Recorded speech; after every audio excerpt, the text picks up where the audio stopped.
Bonjour, bienvenue dans cette nouvelle vidéo et aujourd'hui nous allons parler de savoir ou pouvoir lancer son activité de coaching scolaire même si vous n'avez peu ou pas du tout d'expérience.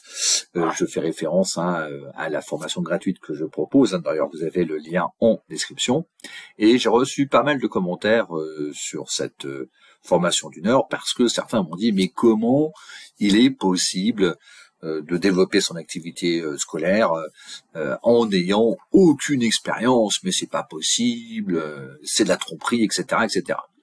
Voilà, donc dans cette vidéo, je vais vous exposer ce point et nombreux d'entre vous, lorsque je fais mes sessions stratégiques individuelles, comme vous le savez, ont pas d'expérience. Et oui, et pourtant ils sont diplômés. Et donc on va voir tout ça dans cette nouvelle vidéo.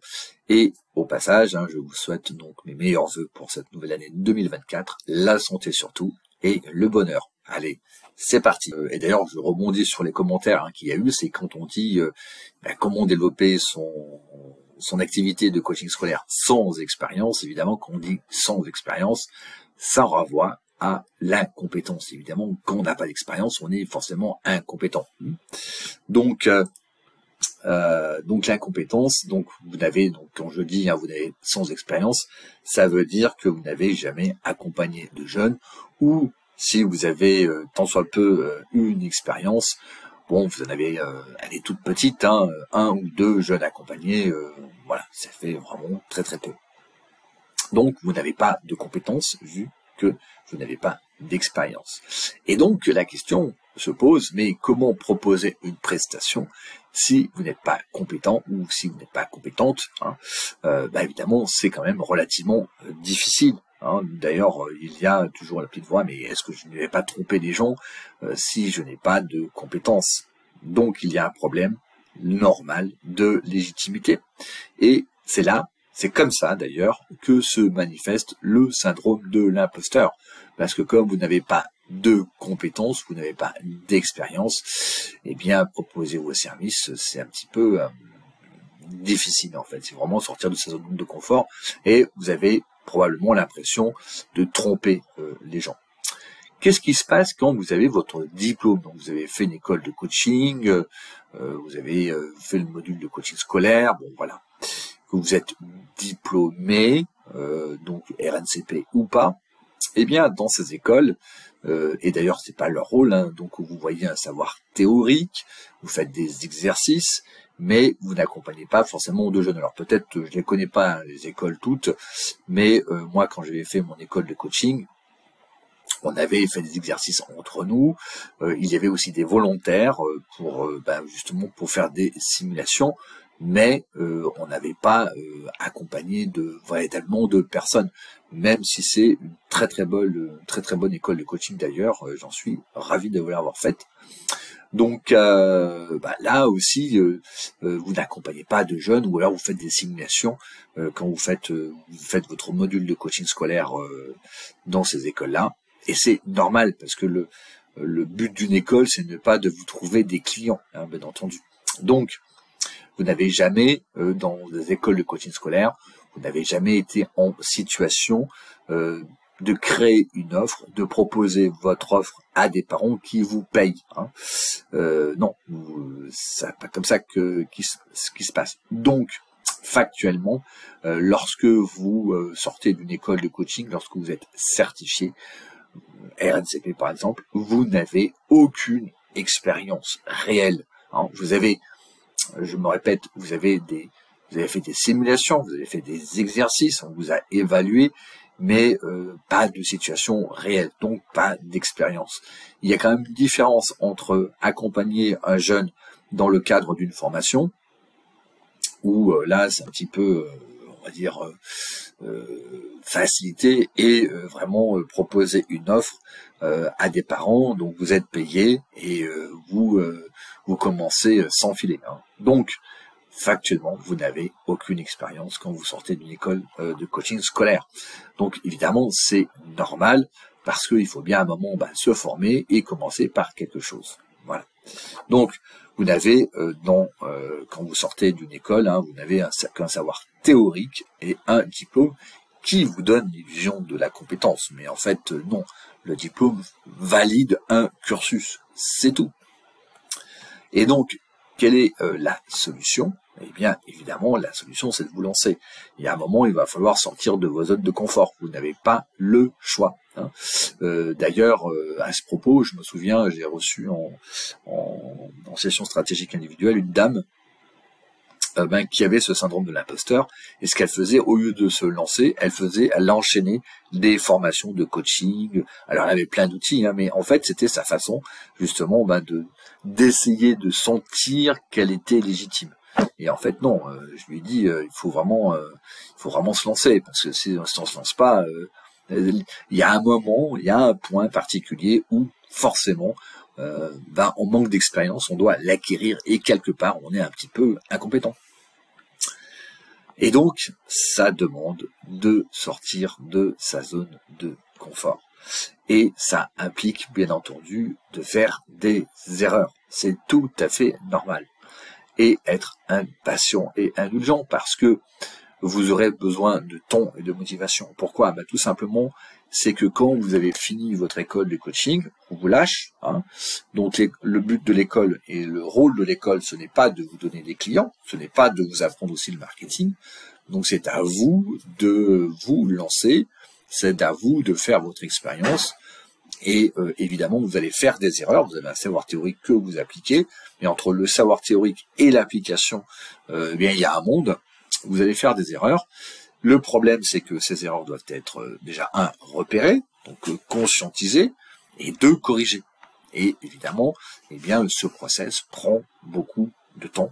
Et donc, vous aurez besoin de temps et de motivation, parce que vous allez, des fois, vous avez des accompagnements qui vont bien se passer avec des jeunes, et puis d'autres, ça se passera un peu moins bien. Pourquoi? Parce que chaque jeune est différent, chaque jeune a sa façon de travailler différente, chaque jeune a son contexte différent, et chaque jeune a une famille différente. Vous voyez, donc ça prend énormément de variété, et vous devez vous adapter. Et donc évidemment, quand vous commencez, c'est peut-être pas forcément évident, notamment lorsque vous avez décidé de quitter votre métier, ce que j'appelle, vous pouvez revoir cette vidéo, brûler vos bateaux. Vous avez quitté votre métier pour vous donner le maximum de chances pour développer votre activité. Ça a du bon sens, sauf que, comme on l'a vu dans cette vidéo, ça génère du stress, et c'est une très mauvaise solution. Donc là, vous êtes un petit peu démunis. Donc vous avez besoin de temps et de motivation, et votre motivation aussi, et c'est tout à fait normal. L'autre solution que vous pouvez avoir pour concrétiser votre projet, c'est de vous faire accompagner par ceux qui ont de l'expérience. Vous faites accompagner uniquement par ceux qui ont l'expérience. Et donc, le but de cet accompagnement, c'est de vous guider dans la pratique du coaching scolaire à 2 niveaux. Déjà, au niveau de la méthode, parce que, vous avez un patchwork d'outils, mais je le mets comment en place, comment je fais concrètement avec les jeunes. Vous voyez, vous n'avez pas forcément une méthodologie. Donc, vous pouvez vous faire accompagner par quelqu'un qui a de l'expérience, qui a une méthodologie, et donc vous adoptez cette méthodologie. Alors, ça ne veut pas dire qu'il faille lâcher vos outils, ça ne veut pas dire du tout que les formations que vous avez faites, les formations de coaching ou les écoles de coaching que vous avez faites sont inutiles. Ça veut dire que vous allez voir quelqu'un qui a la méthodologie pour avoir un résultat, à savoir une transformation chez le jeune qui satisfasse les parents. Donc, vous suivez cette méthodologie, et après, à force d'expérience, vous pourrez agrémenter vos outils que vous avez appris. C'est exactement aussi ce que je fais. Les personnes qui rentrent dans le programme viennent pour une méthodologie d'accompagnement, et si vous regardez la liste des membres du collectif, vous avez pas mal de personnes qui sont déjà diplômées en coaching, diplômées RNCP. Qu'est-ce qu'ils viennent chercher? Ils viennent chercher une méthodologie pour pouvoir avoir un résultat, et surtout pour être suivis. C'est-à-dire que j'applique, je fais des erreurs et je suis corrigé et j'arrive à avancer. C'est ça l'important. Donc, je ne suis pas livré à moi-même et j'ai vraiment une méthodologie qui donne des résultats. Alors aussi, ils ont leurs propres outils, bien entendu, ils ont acquis des outils, mais qui peuvent ensuite agrémenter autour de cette méthodologie et éventuellement en créer eux-mêmes une nouvelle. Donc ça arrive, des fois certains disent ah ben tiens je vais faire un petit peu comme ceci, un petit peu comme cela, ben c'est très bien, voilà. Mais au moins l'implémentation, l'expérimentation, l'application fonctionne. Ensuite, vous devez aussi vous faire aider aussi au niveau du marketing, c'est-à-dire que malgré tout, en coaching scolaire, vous êtes des entrepreneurs. Alors, inutile on va dire quand vous commencez, vous mettre en auto-entreprise, il est inutile de faire des formations à la CCI qui vont vous apprendre la compta ou qui vous apprendre. Non, l'auto-entreprise c'est relativement simple, ça c'est le mérite de ce régime-là.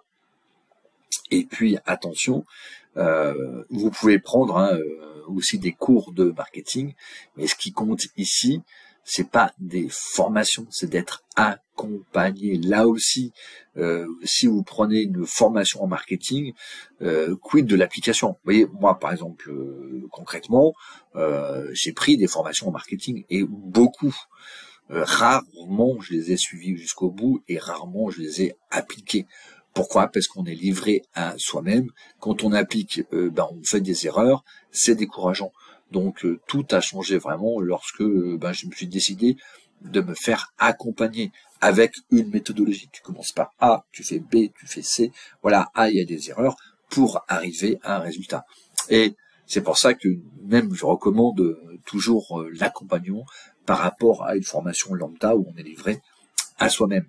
Donc là aussi, au niveau du marketing, vous pouvez faire exactement la même chose. Alors attention cependant, entre le marketing et connaître son marché, c'est pas parce que vous avez des outils marketing que vous connaissez le marché. C'est-à-dire que si vous êtes accompagné au niveau du marketing, eh bien ce qui va se passer, c'est que ce sera à vous de connaître le marché. Donc si vous prenez un accompagnement, essayez aussi de trouver quelqu'un qui a la méthodologie, qui a l'expérience. Donc moi, par exemple, dans le programme, je fais une supervision de tous les jeunes suivis. Donc ça me fait quasiment maintenant plus d'1 millier de jeunes suivis directement ou indirectement. Et donc donc je peux vous dire ce qui se passe. Et là aussi, au niveau marketing, essayez de connaître le marché.